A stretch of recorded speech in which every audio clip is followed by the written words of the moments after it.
전장은 3번 주제로 하고 국민의힘 전대룰 이야기를 먼저 해볼게요. 요게 오늘 거의 대부분 언론에서 뜨겁게 다뤄졌던 거라 이 부분은 뭐 제가 할 말이 좀 많이 있습니다.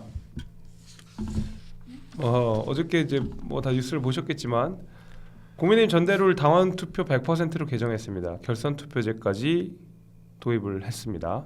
근데 제가 이거를 좀 말씀을 잘 드릴 수 있는 이유가 뭐냐면 제가 작년에 선거준비위원회를 했었어요. 전당대회.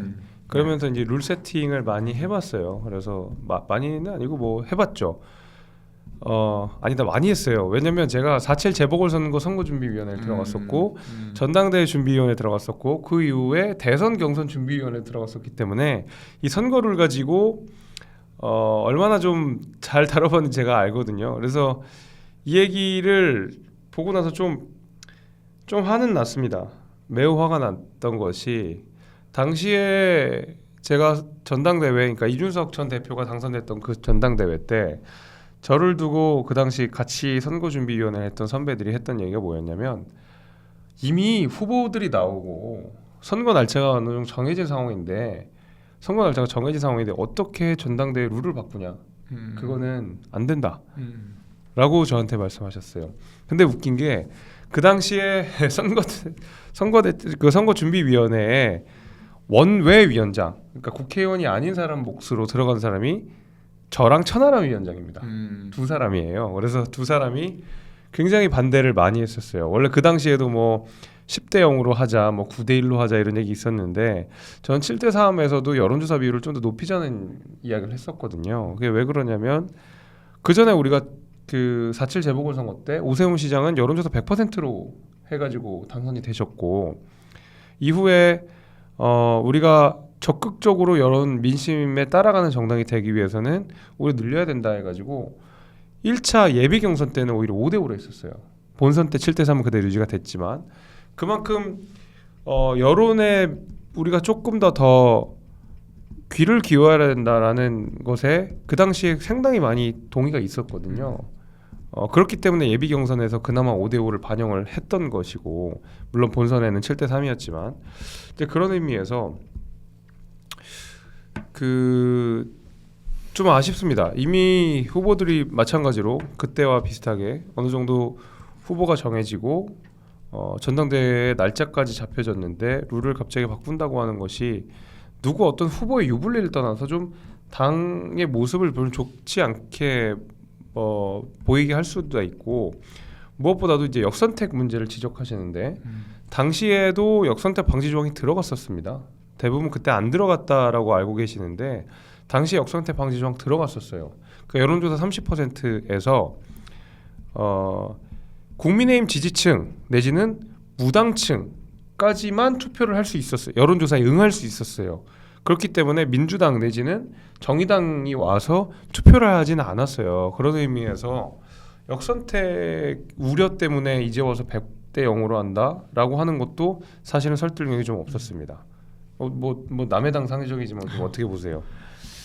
저는 이 부분에 있어서는 의견이 좀 비슷할 수도 있을 것 같은데 그러니까 이게 이제 선거가 곧인데 룰을 바꿨다고 하는 것도 비판의 지점이 되는데 저는 이제 전체적으로 이제 약간 정당이 지지자를 향해서 좁아지고 그러니까 지지자가 아닌 사람들에게도 좀 넓어지는 방식의 노력이 점점 줄어드는 방식으로 지금 일단 이게 이해돼요. 그러니까 저는 이제 뭐 예를 들면 여론조사 반영 비율이 무조건적으로 높아야 된다라고 생각하는 것도 아닙니다. 그러니까 전당대회 같은 경우는 당원의 비율이 높아질 수 있죠. 그래서 그게 틀렸다는 게 아니라 이 결정이 왜 됐는가를 좀 보면 사실은 여론조사 그러니까 당원이 아닌 분들에게는 좀 지지가 높은 어떤 한 후보가 있고 그 후보를 배척시키는 과정에서 이 의사결정이 되었다라고 저는 사실은 이해돼요.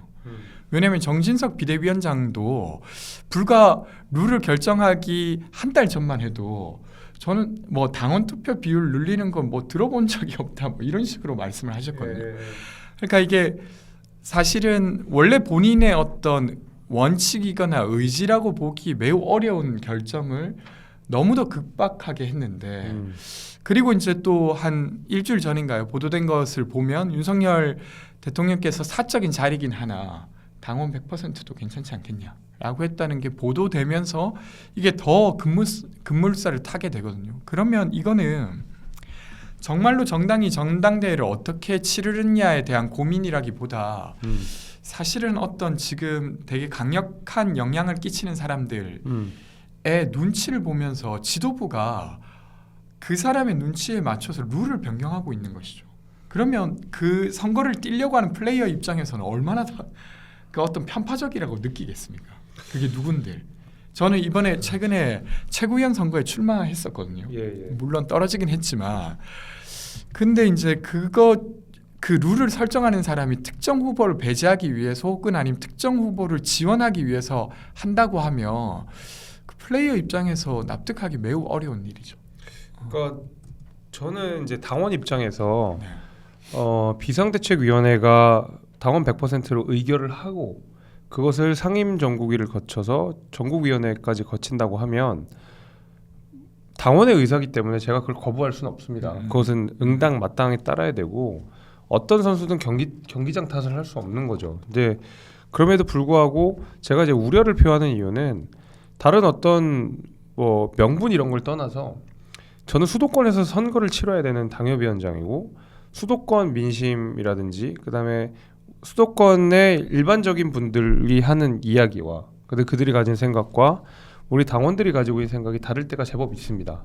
그럴 때에 만약에 당원들의 그 입맛에 맞는 이야기만 하는 당 대표가 있다면 당원들의 입맛에 맞는 지도부만 있다 그러면 사실 민심과 좀 덩떨어질 수 있어요. 대표적인 예로 2018년에 자유한국당 전당대회 때 굉장히 거친 메시지들을 많이 내는 분들이 좋은 득표를 하셨습니다. 아시다시피 특히 뭐 5.18 관련된 뭐 망언도 사실은 전당대회에 내에 있었고 이제 그런 분들이 때로는 그 당시에 이제 자유한국당과 지금 많이 다르긴 하죠. 그때 자유한국당은 탄핵 이후로 굉장히 확 쪼그라들었었고 말 그대로 정말 강성 당원들, 강성 지지자들 대신 굉장히 그 오른쪽으로 많이 기울어진 분들이 그 당시에 꽤 많이 있었기 때문에 그런 이야기들에 반응을 했던 거죠. 그런 의미에서 오히려 좀 그 메시지가 전당대회 때 나온 메시지가 오히려 국민들의 보편적인 생각과는 다른 메시지들이 제법 있었다라고 생각한다고 그러면 기본적으로 당원 비율이 너무 높은 방식으로 가는 것은 오히려 약간 민심에서 멀어질 수 있는 가능성 때문이다. 이런 그 우려가 좀 있고요. 무엇보다도 제가 더 걱정되는 건 사실은 많은 언론사들 심지어 그 조선중앙동아도 있잖아요.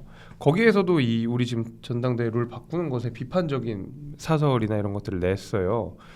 그런 걸 생각해 보면 이제 많은 이제 언론 그다음에 지식인들도 이 전당대회 룰 변경에 대해서 우려를 표하고 있는 상황인데 당에서는 정말 웃긴 게 7대3을 유지해야 된다라고 주장하시는 분들이 지금 당 안에 굉장히 많은데 웃긴 게 그걸 주장하는 순간 그 사람 유승민계가 돼버려요.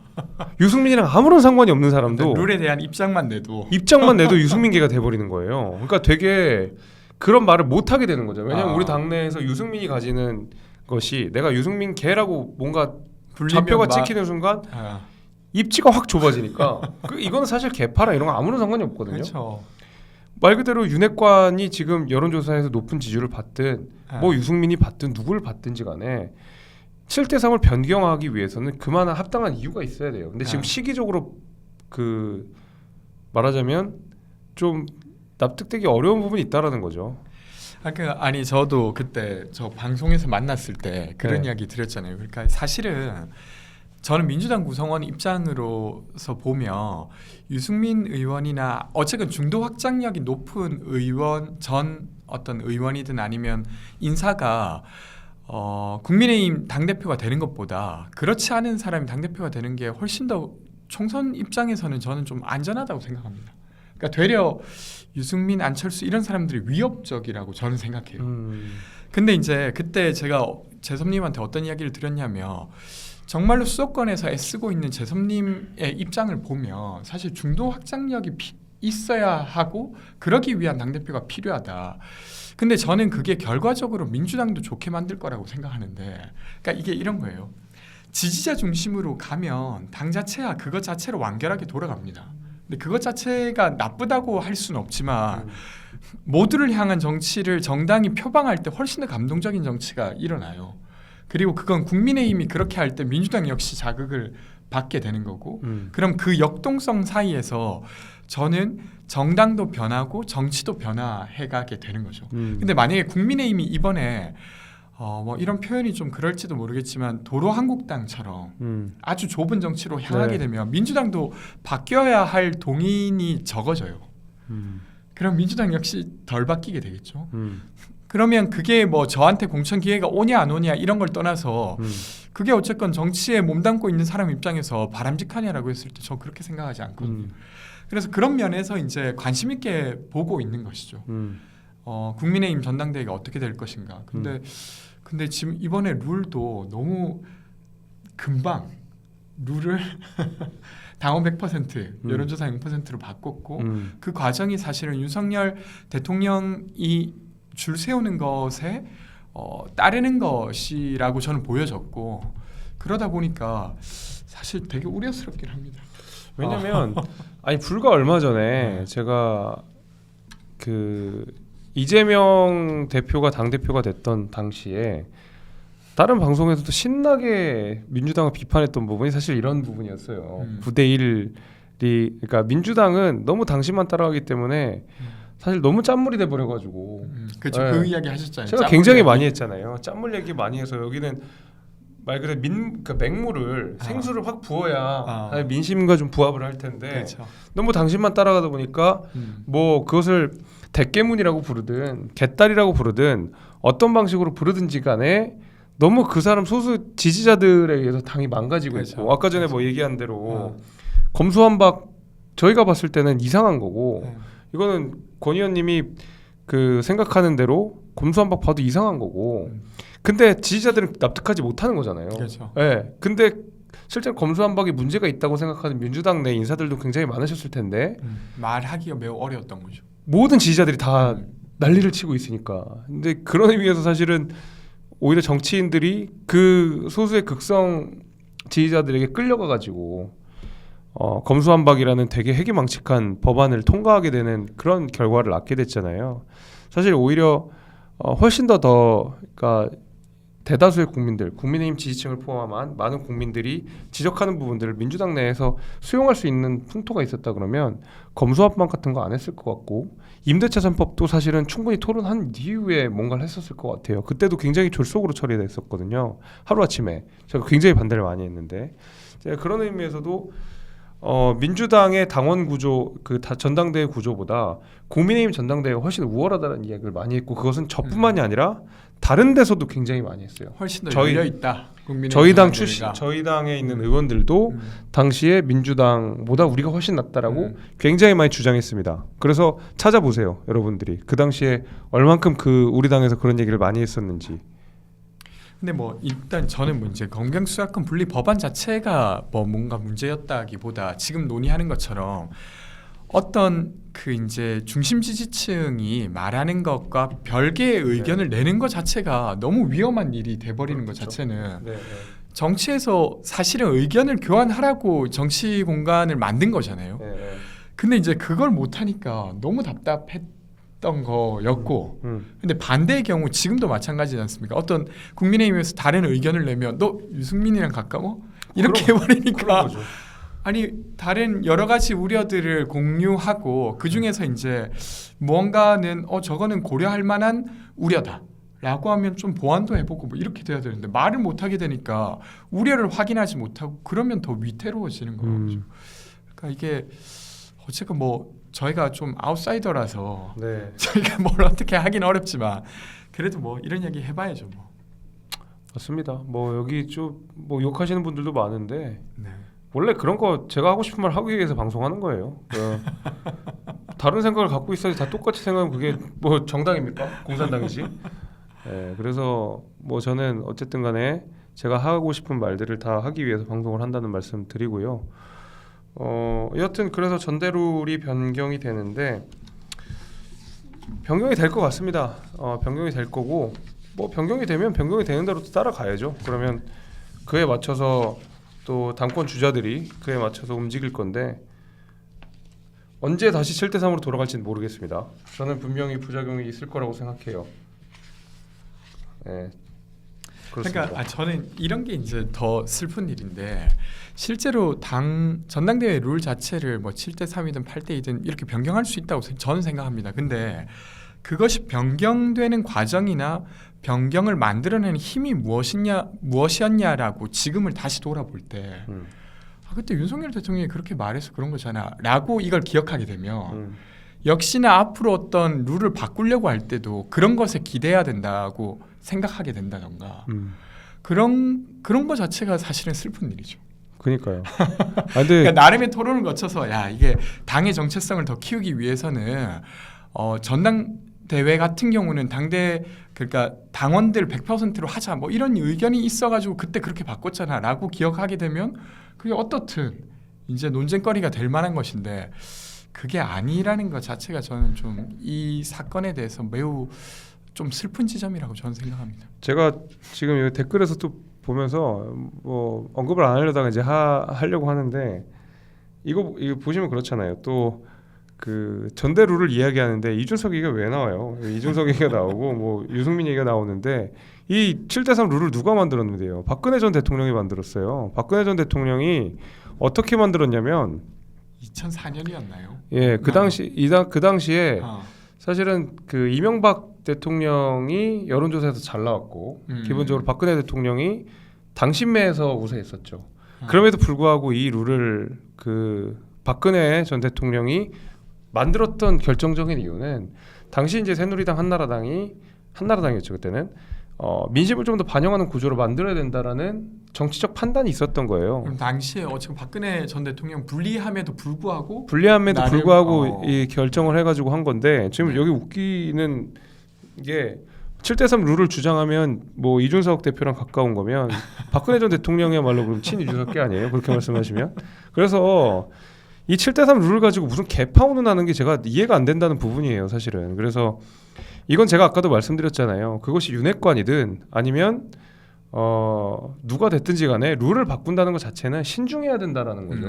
저도 작년에 그래서 룰을 바꾸자고 주장을 했었지만 거절당했어요. 룰을 이렇게 바꿔서는 안 된다라고 우리 선배들이 이야기를 해서 못 바꾼 거예요. 윤석열 대통령이 아니었어서 못 바꿨나 봅니다. 아무튼 그런 일이 있었습니다. 네. 예, 요거는 뭐 그런 말씀을 좀 드리고요. 네. 저 댓글 조금 더 읽어드리겠습니다. 네.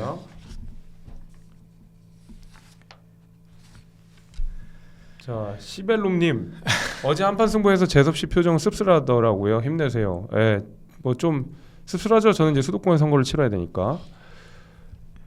그 나무님, 5만 원이나 보내주셨네요. 권지웅님 지금 현재 정치 최종 목적은 어디인가요? 정치 스토리 듣고 싶네요. 요거는 금방 얘기해 주시고 마저 읽고 성난총각님 강신업 당대표 만세, 김서희 최고위 만세, 장례천 청년 최고위 만세, 국민의힘 만만세. 뭐 씁쓸합니다. 성문이 형이 댓글 달아주셨네요.